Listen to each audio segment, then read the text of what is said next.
So, in the wake of the recent hearing about aliens, I decided I would make a separate video um, detailing specifically. Let me preface this by saying I am a schizophrenic that's been schizophrenic since about 5 years old. Um, so, I am schizophrenic, but I have an interesting alien story if I cut out the rest and just talk about the alien sightings that I've had. So let's get right into it. Um, I wanted to do this because I honestly want to be one of the first people to be talking about it. I really had a pretty crazy life with it. So I never saw a UFO, I never saw a UAP, but when I was in second grade, I saw, I was laying in bed one night. I actually, at this point in my life, had a fear of the dark and would sleep under the covers of my bed sheet, right? I would sleep under the bed sheet with my head under the bed sheet. So, um, I'm laying in bed one night. It was after the first or second time that I conquered my fear of the dark and was sleeping with my head out from under the bed sheet. And my eyes are closed, right? And I get that visual noise, right? That comes through your, closed eyes, right? It was like a faint green color. It looked like, probably like the equivalent of like, having a car's headlights shining through your bedroom window. It was pretty bright. So, me being interested and, 7 years old, 6, 7 years old, I opened my eyes and looked, and in the far corner of my room, there was a alien, like a typical gray with the big, top heavy head, the simple facial features, and he was just sitting there with a really slight smile on his face, just standing there. So this, brought me back to my fear of the dark, and I was scared because I thought that I was in danger, and I screamed for my dad, who came running in. I like loud enough and fast enough to hear him coming down the hall, and he comes in, turns the light on, looks at me, and asks me what's going on. And when he turned on the light, the overhead ceiling fan light, the alien was completely gone when the light came on. So, that's the first part. So, fast forward to about, I want to say 20, mid 2016. My schizophrenia had been progressing for the past couple of years in college, really bad. It was getting really bad. And I'm working at McDonald's in West Simsbury, Connecticut, and I'm just, doing my job, listening to my mind chatter that was taking over my life. And it turned into a feed from what my mind was discerning as aliens. I didn't just assume they were aliens. I was getting visual hallucinations of the same little gray men with the top heavy heads and stuff, right? So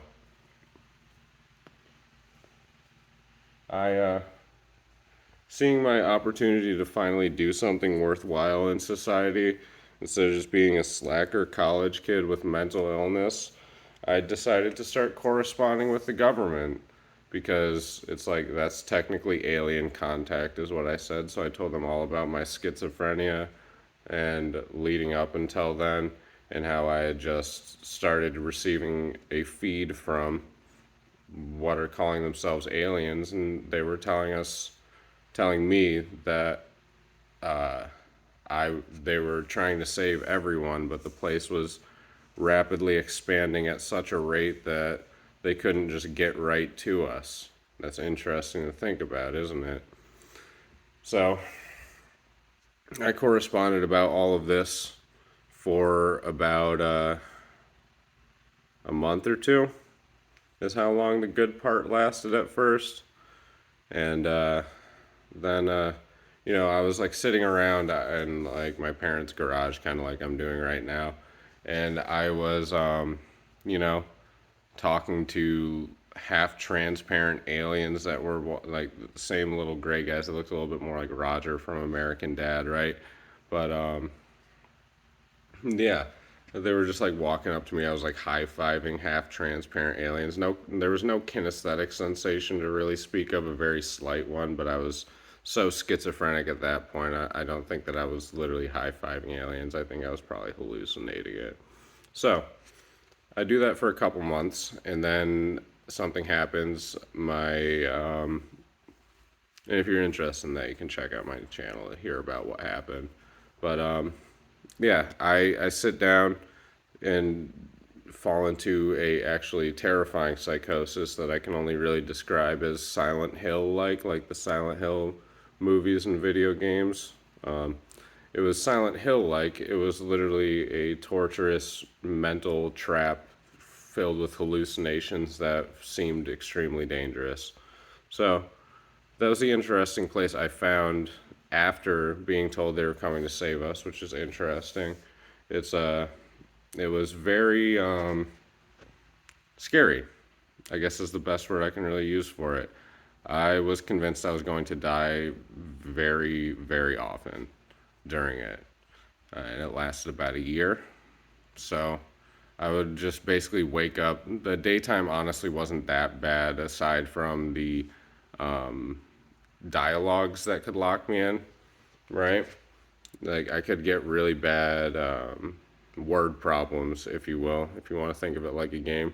Really bad word problems during the day, but it wouldn't be until it was nighttime where the place would get really visually sensitive, and I would see things like people trying to smash the window of my parents' house to break in. People, I would hear like stamping footsteps sprinting at the house. I would see guns in the window and stuff like that. So I did that for about a year, and it stopped as easily as it started. I just came outside in my parents' garage one day, and I got sat down and told that's all over. And I was like, okay, and lived like it happened for the rest of my life. I'm very different after that. You can ask anyone who's known me. I was very quiet before. I don't shut up anymore because I realize that I've seen something that people need to understand. So, and then the last real unexplainable phenomenon that I experienced was basically kind of like sleep paralysis, right? I woke up. This happened probably like 2, maybe 3 years ago. I woke up in the middle of the night. Well, it wasn't the middle of the night. It was probably like 4:30, 5 o'clock in the morning. I wake up like I'm having sleep paralysis, right? I can't move or anything.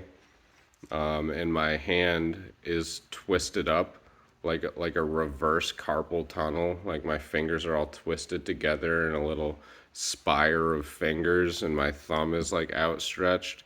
And my father comes in the room looking really excited and like ready to go do something.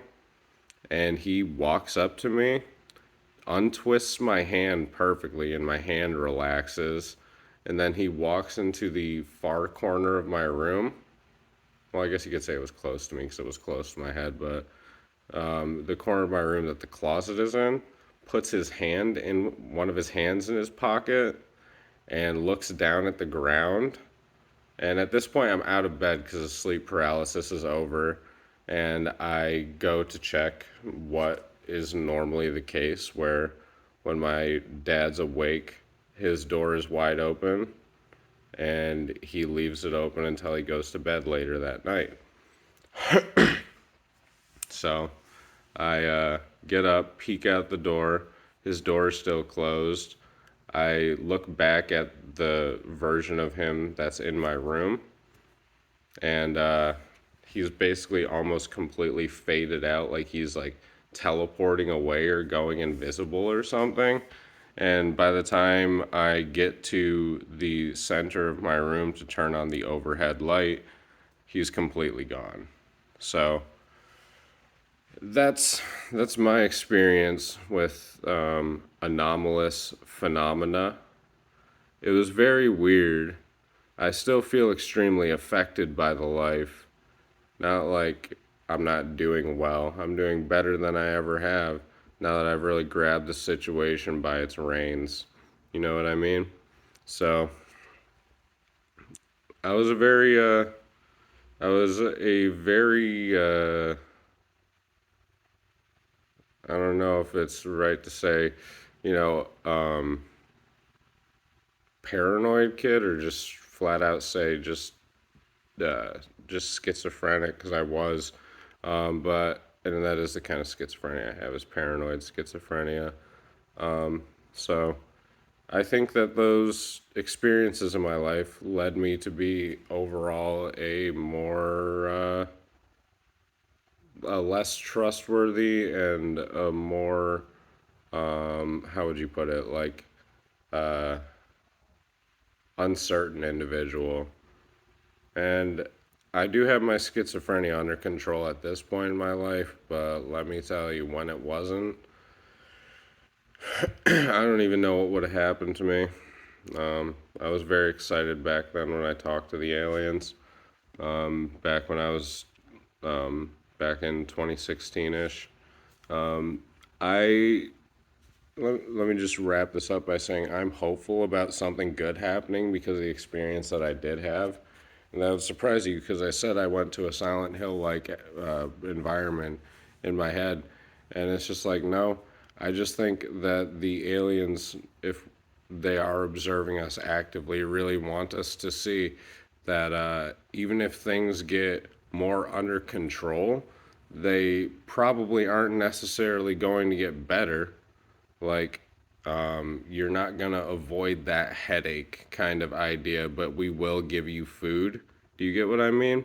So it's like, that's my theory after all of this. And I thought I'd just share it because I want to be one of the first people to come forward with an actual alien story before it gets confirmed completely. It's basically confirmed after that hearing. At least it's confirmed that everyone's speculating and interested, which is the best you can really ask from a government that has had to hide so much over its history. So pretty cool, right?